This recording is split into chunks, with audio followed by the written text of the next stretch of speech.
Papa, caméra ne va pas là. On a dit nous sommes dans une caleçon. Soso, à une caleçon pour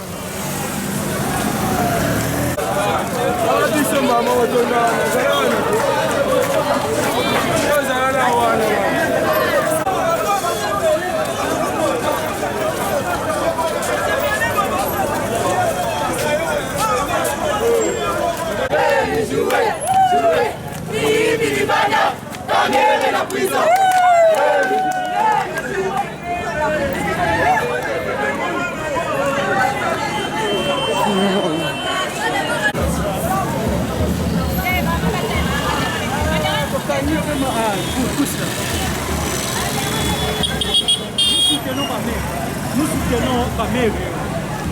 Nous soutenons Kamere. De voir qu'il y a un soubassement. Les niveaux des Congolais sont réduits. Raison pour laquelle cette association a été créée pour que les Congolais puissent être évolués à toutes les associations.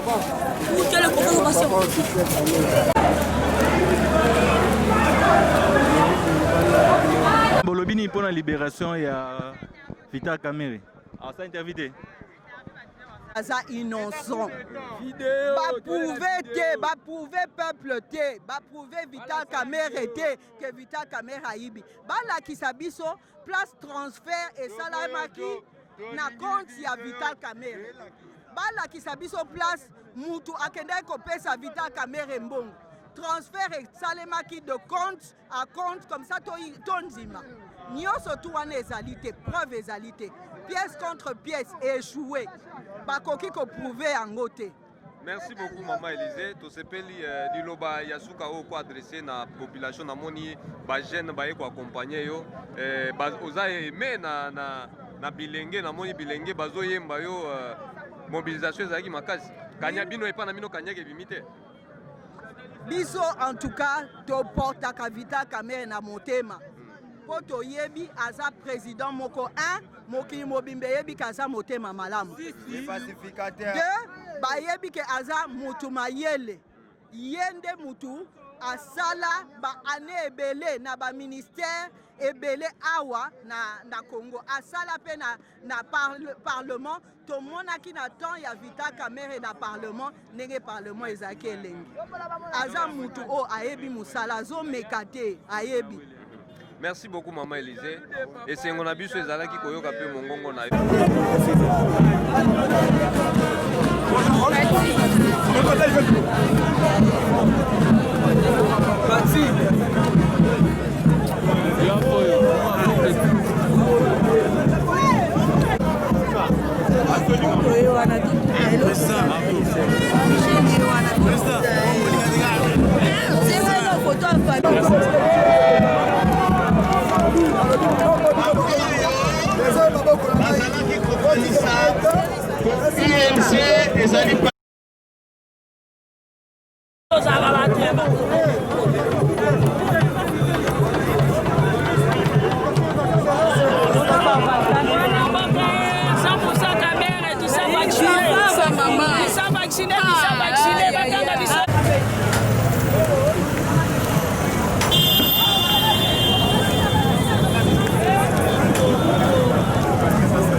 Kamere, nous l'avons dit, et le procès a déjà passé. On a condamné arbitrairement notre président à 20 ans de servitude pénale.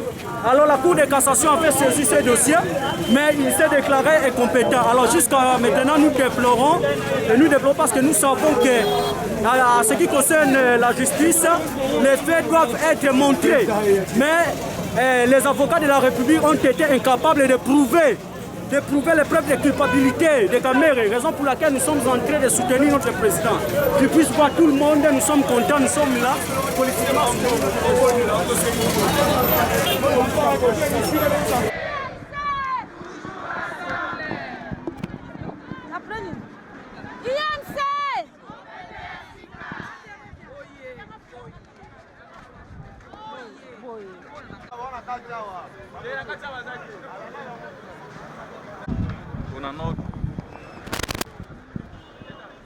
Qui na marche lelo na moni mobilisation ya ba mama yebisa biso na mokuse mobilisation côté na bino ba mama bosali yango ndenge nini. Mobilisation na biso ezalaki total à 100% parce que ba mama ba moni ke moi na bango arrestation na ye ezali ba bengaka na lopoto arbitraire parce que biso nyonso tolandaki procès na procès à 100 jours ba bengi ya pièce contre pièce ba mama tolandaki bilenge balandaki. Yango raison na biso totelemi tozo réclamer na biso libération ya président na biso parce que tomoni procès ne bandeliti kino suka eloko moko yo bazo reprocher nango na yete. Alors biso tomoni ke komi procès politique. Procès politique, to combat politique baganyaka ngo pe kaka na bitumba o babundaka na nzela ya politique. Yango to telemi, toza ko marché, tozo réclamer, ba libérer président na biso ya parti, a continuer misala na ya parti parce que tozali komi lengela pour na 2023. Avec série à ba marche au besoin organisé, est-ce que vous espérez que Vital Kamere va la libérer? Oui, tozo espérer à 100% à cause de la libérer parce que ba marche ezaka na Kinshasa te ezaka salema partout sur l'étendue ya mboka na biso Congo, partout na ba province. Ezo salema bisika nyonso tozali ko réclamer libération ya président na biso ya Union pour la nation congolaise Dr Vital Kamere babimisela biso ye honorable toza na posa na ye azana musale belé zozela ye na kati ya UNC pe pona lobby ya Congo. Mais lobby na cour de cassation ba boya ki kopesa liberté provisoire ndenga sengaki ba liberté provisoire nyonso asengi ba boya opesa ye sali bino ba mama mutema pasi te.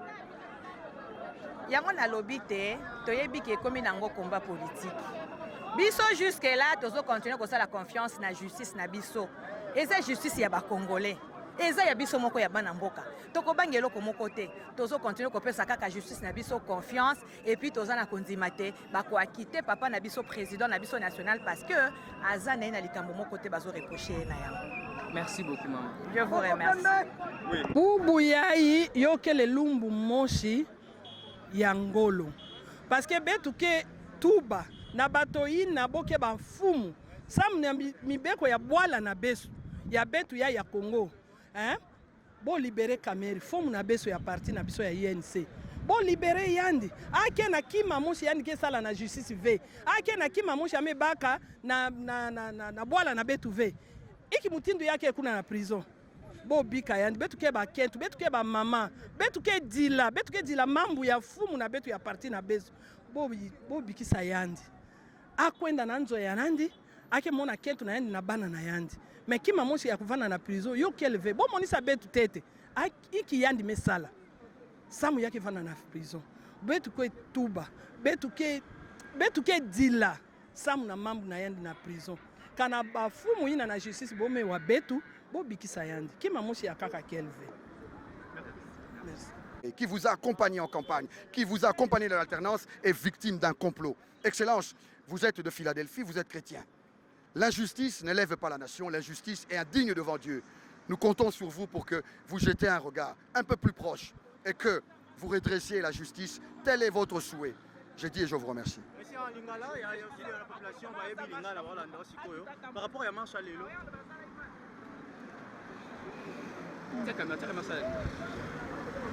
Vas-y. On a une autre question. Monsieur, au cas où votre marche... Là, s'il vous plaît. marche na bino oburuti ko sala soki et produire ba effet na ngote réaction UNC ko zandeni. Na ebité ba effet zanini. oyo benge effet obino bozo zela que non abima azala libanda biso toza Vital Kamerhe abimité biso toza bandani na kati na biso eza peuple mais mboka ekamamaka mpo na peuple soki peuple atelemi tikanga na sisa sinon mituna ekoboma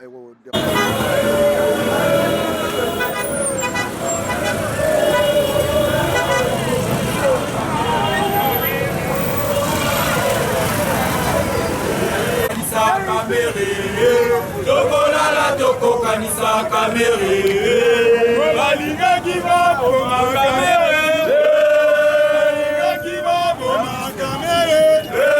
tokolala tokokanisa Kamerhe tokolala tokokanisa Kamerhe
eza lokwa bato bazoloba eza lokwa bato batindi mokanda batindi telegrame batindi oyo nyonso eza bobengaka nini voie de communication pour que bakonzi bayoka babimisa mokonzi na biso tomoni déjà ndenge botamboli liloba na bino ya suka eza nini biso liloba na suka ya suka oyo biso bato ya INC tozosenga libération ya mokonzi na biso sans condition parce que dossier na ye eza vide tomoni eloko bakoki kofanisela ye mpona te nde marche na biso biti na ngo lelo eza est-ce que boza sûr que ndenge bozo marché boye na ko marché oyo boko obtenir libération ya Vital Kamerhe pourquoi pas parce que balobaka voix ya bato eza voix ya nzambe alors tozo faire attendre voix na biso po bayeba ke tozali pe tokotika ye te place azali biso pe elongo toza na ye yango moni kobima na biso na balabala voix kaka ya bato ya UNC oza sûr que ko mobiliser pe eyokisa bakonzi pour que basenga babimisa ye papa INC banda kala eyebani ndenge tokendaka